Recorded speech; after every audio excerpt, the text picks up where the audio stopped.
Let's talk about basketball in Europe. You know, that place with all the different countries, languages, and a long history of figuring out how to coexist without starting too many wars. Well, we love team sports over here, and while football is absolutely the undisputed king of sports, there's also this thing called the EuroLeague, which is basically the top competition for basketball clubs across the continent. But like many things in Europe, it's a bit more complicated than that. So let's take a ride through the entire history of the EuroLeague, I guess.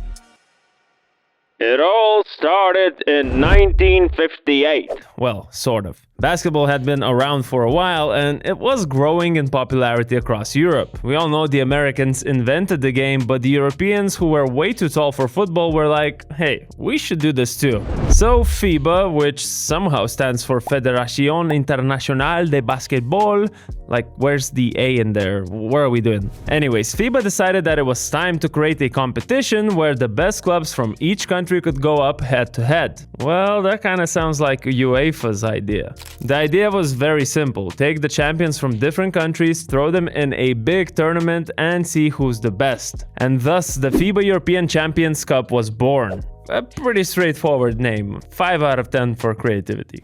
The first tournament kicked off in 1958, featuring 23 teams from 23 different countries, and as I said before, they were all domestic league champions. The champion of champions became a team from Riga, Latvia, which was then occupied by the Soviet Union, called ASK Riga. Now, Latvia might not be the first place you think of when you hear basketball powerhouse, but back then, these guys were pretty much unstoppable. The first ever EuroLeague dynasty, if you will, as they won the first 3 titles in a row. Over the next few years, the competition started heating up. 2 other teams from the Soviet Union said enough of these Latvians winning the cup, so CSK and Dinamo Tbilisi won the next 3 titles. The first ever non-Soviet champion was Real Madrid, which already was one of the most famous sports clubs in the world, because of football, of course. Real won their first title in 1964, and let's be real, pun most definitely intended, when Real Madrid starts winning things, people start paying attention. The 1960s and 70s were all about domination by a few key teams. Real Madrid, CSKA Moscow, and Varese from Italy were basically taking turns winning the title.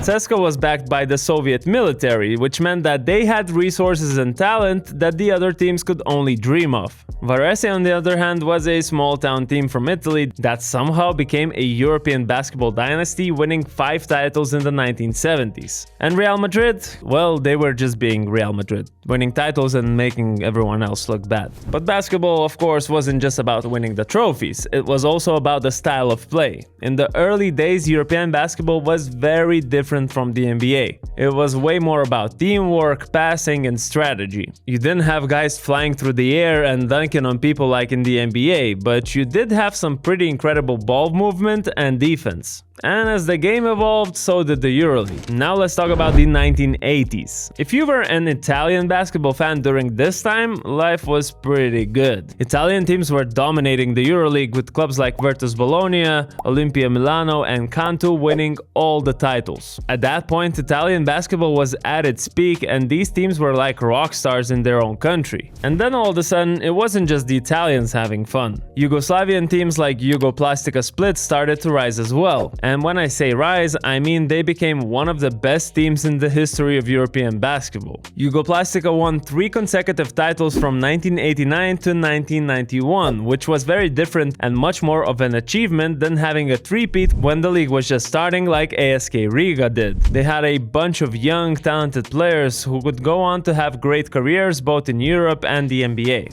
And speaking of the NBA, this was around the time when European players started catching attention of the American scouts. Players like Dražen Petrovic, Toni Kukoc, Vlade Divac, or Arvidas Sabonis were making a name for themselves in the EuroLeague before eventually heading to the NBA and proving that Europeans could play there just as well as the Americans. But let's not get ahead of ourselves. Back in Europe, the 1990s were a time of change. The Soviet Union collapsed, Yugoslavia broke apart, and European basketball was becoming more competitive and globalized. More teams, more fans, and more TV coverage. It was a pretty good time to be a basketball fan in Europe. League-wise, for the first time in 34 years, we saw a change not in just the name of the league, but the structure too. From the 1991-92 season, FIBA European Champions Cup became FIBA European League. See, we're getting closer to the EuroLeague. And the change came from the fact that the league was changing its structure. Instead of having a two-leg knockout stage and then a somewhat weird quarterfinal round-robin format, they went for a regular season, playoffs, and Final Four.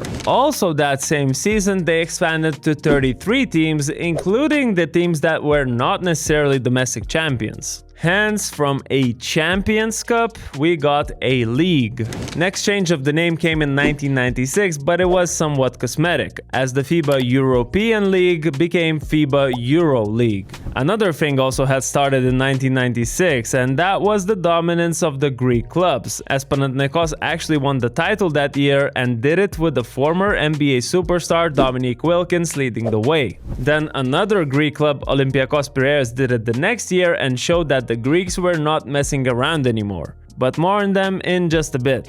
Before I continue, a quick shout out to the sponsor of this video, Hostinger. There's many options for designing websites, but Hostinger has done the work to make this experience as simple as possible. Save your time and money learning about coding or design. Instead, just try out 150 designer-made templates that are fully customizable with drag and drop options, or even better, just use Hostinger's AI website builder. It lets you use a text prompt and get started in less than a minute. And then the most important part, you don't need to think about some external company to host the website with. It's all available at the same spot, plus you get your domain for free. Check out the link in the description below, and with our code BNews10 you get 10% off of all hosting plans. Then came the year 2000, and with it a whole lot of drama. You see, FIBA had been running the show for decades, but some of the biggest clubs in Europe were getting a little bit fed up. They wanted more control over how the league was run, more money, more influence. So they did what any rebellious teenager would do. They broke away. A bunch of top clubs got together and said, screw FIBA, we're starting our own league. And thus, the modern EuroLeague we're still watching to this day was born. No longer controlled by FIBA, but just in the hands of the clubs. Meanwhile, FIBA tried to keep their competition going, renaming their thing to the EuroLeague. Oh, okay.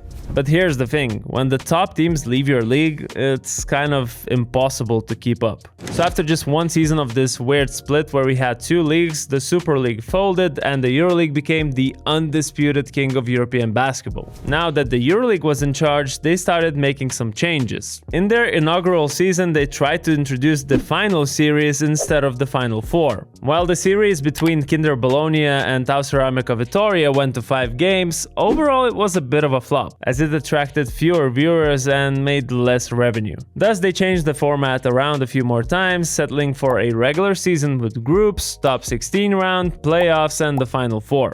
The Final Four was and still is the highlight of the European basketball calendar. Basically a Super Bowl of European basketball, but way more intense. Anyways, the EuroLeague started attracting more talent from all over the world, including a bunch of American players who didn't quite make it to the NBA or were just looking for a better role and a better paycheck. These players brought some of that NBA flair to Europe, and suddenly you started seeing more dunks, more athleticism, and just overall a faster pace of play. It was like the best of both worlds, the teamwork and strategy of European basketball mixed with the athleticism of the NBA. The early years of the new millennium saw teams like Panathinaikos, Maccabi Tel Aviv, and FC Barcelona making their mark. Maccabi in particular was a force to be reckoned with. They won back-to-back titles in 2004 and 2005, and they didn't just win. They became one of the most iconic dynasties in EuroLeague's history. Panathinaikos, on the other hand, had their run of titles from 1996 to 2011,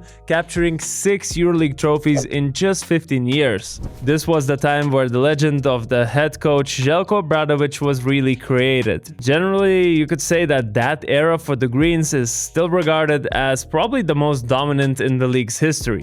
Fast forward to the 2010s, and the EuroLeague is now a much better oiled machine than it was before. Of course, it was also a time of the financial crisis around the world, which pretty much affected all of the clubs. But in particular, the Italian ones, as they either went bankrupt and disappeared completely or had to go play in the lower level. The first half of the decade was run mostly by the Greek, Spanish, Russian and Turkish teams. We saw a championship repeat for Olympiacos, Barcelona and Real Madrid competing for the title constantly, the rise of Fenerbahce Istanbul led by the same legendary Željko Obradović, and the usual suspects Maccabi Tel Aviv or CSKA Moscow in the Final Fours. Then from the 2016-17 season, the EuroLeague introduced the modern format we know today, a round-robin regular season where every team plays each other, followed by the playoffs and of course the Final Four. This format was a complete game changer. All of a sudden, every game mattered, and the regular season became just as exciting as the playoffs. Fans were treated to high-stakes basketball every week, and the drama was just non-stop.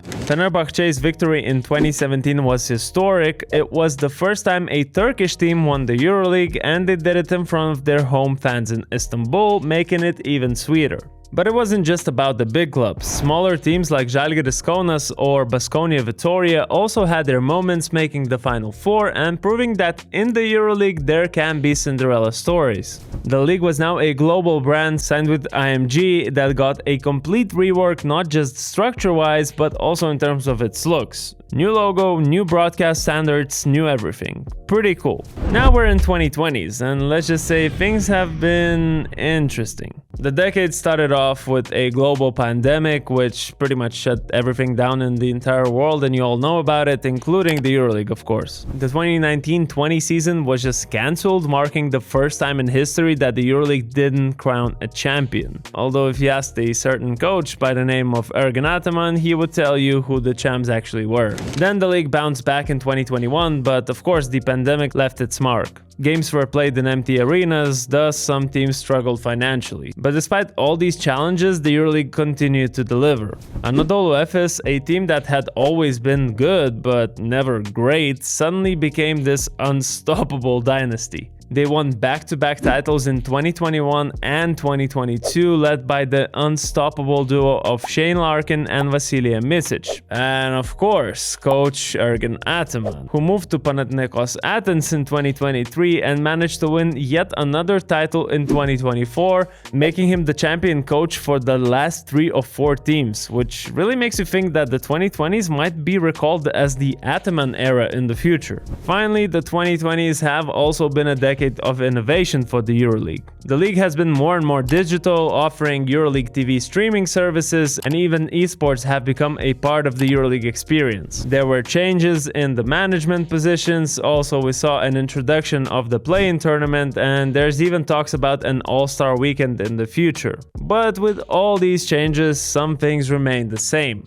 The rivalries are still intense, the fans are still the most passionate in the world, and the Final Four is still the most anticipated event on the European basketball calendar. And that's the entire history of the EuroLeague, I guess. From a champions-only tournament in 1958 with a pure idea of finding out who's the best, to a global basketball powerhouse, the EuroLeague has come a long way. It's a league built on tradition, but never afraid to embrace change. And let's just hope that as long as there are fans who love the game, the EuroLeague will keep on delivering the best basketball Europe has to offer. Make sure to drop a like on this video, subscribe for more content just like this, and I'll see you in the next one.